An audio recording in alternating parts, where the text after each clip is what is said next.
Les Chalandais en blanc entament ce match déterminé à renouer avec la victoire. Rapidement, ils dominent la rencontre, font déjouer Soufle-Weyersheim avec une défense bien en place et derrière, les points suivent. Le premier carton est très intense, 29 points inscrits pour les Vendéens, 9 seulement pour leurs adversaires. À deux baisses de régime dans la deuxième phase de jeu, les échanges sont tout de même plus équilibrés, mais l'écart reste en faveur des locaux, 46-27 à la pause. Les Chalandais, très bon. Mieux que la semaine dernière, il n'y a pas de doute. On a même peut-être pris trop d'avance, je crois qu'il y avait 25 points. On s'est fait une petite frayeur, mais là, les derniers paniers ont rassuré. Très bon basket en début de match et on a l'impression qu'ils ont été un petit peu dans la facilité après, un peu d'avance, beaucoup d'avance même à la fin du premier carton, 20 points. Et ils ont un peu perdu leur basket, c'est dommage. On espère que ça va repartir. De retour sur le terrain, les Chalandais restent sur leur lancée, mais leurs adversaires ont plus de répondants. Et l'avance acquise en première période commence à fondre dangereusement. À la fin du troisième quart-temps, les Alsaciens sont revenus à 5 points des Vendéens. Les Chalandais sont fébriles, leurs tirs moins ajustés et les visiteurs profitent eux de leur confiance retrouvée pour inverser le score, 63-62 en tout début de dernière période. Chaland s'accroche, mais le match a changé de visage et les deux équipes se tiennent. La fin de match est sous haute tension. Julien G inscrit 3 points, suivi par 2 autres signés Juan James. Les Vendéens repassent devant dans une atmosphère tendue.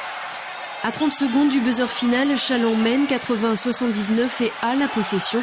Mais Soufle-Weyersheim saisit sa chance et repasse devant 81-80. Les locaux tentent le tout pour le tout dans les dernières secondes, mais échouent 2 fois face au panier. Et le match qui semblait si bien engagé leur échappe d'1 point.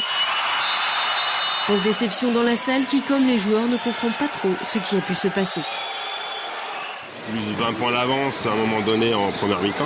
Derrière, on a 19 à la mi-temps, puis on déjoue complètement, on n'arrive plus à jouer. Donc là, même moi, je suis un peu sur le coup, je sais pas trop, on va revoir la vidéo, mais on n'a jamais su attaquer vraiment leur zone presse. On nous a ralenti, puis derrière, sur demi-terrain, on n'avait plus de rythme, on jouait plus. Donc c'est quelque chose qu'on n'avait jamais eu jusqu'alors, mais il va falloir le travailler. Un manque de constance dans le jeu qui a une incidence directe sur le classement. Chaland tombe à la 12e place et est bien loin de ses objectifs de début de saison. En termes de résultats, on ne s'entendait pas à ça du tout. On avait prévu le top 5. Donc on est à 8 victoires, 10 défaites, donc on n'est pas du tout dans les clous. Maintenant la deuxième phase, elle commence juste, donc il reste encore 16 matchs. La saison elle est longue. Donc il faut absolument engranger une première victoire pour tout de suite créer une dynamique. Et cette dynamique-là, pour le moment, on n'arrive pas à la trouver. Donc il faut absolument chercher cette première victoire pour rassurer tout le monde et puis se remettre tout de suite bien mentalement.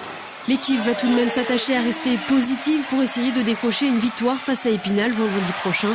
Une victoire essentielle pour les Vendéens qui devront finir la saison dans les 9 premières places s'ils veulent au moins disputer les playoffs.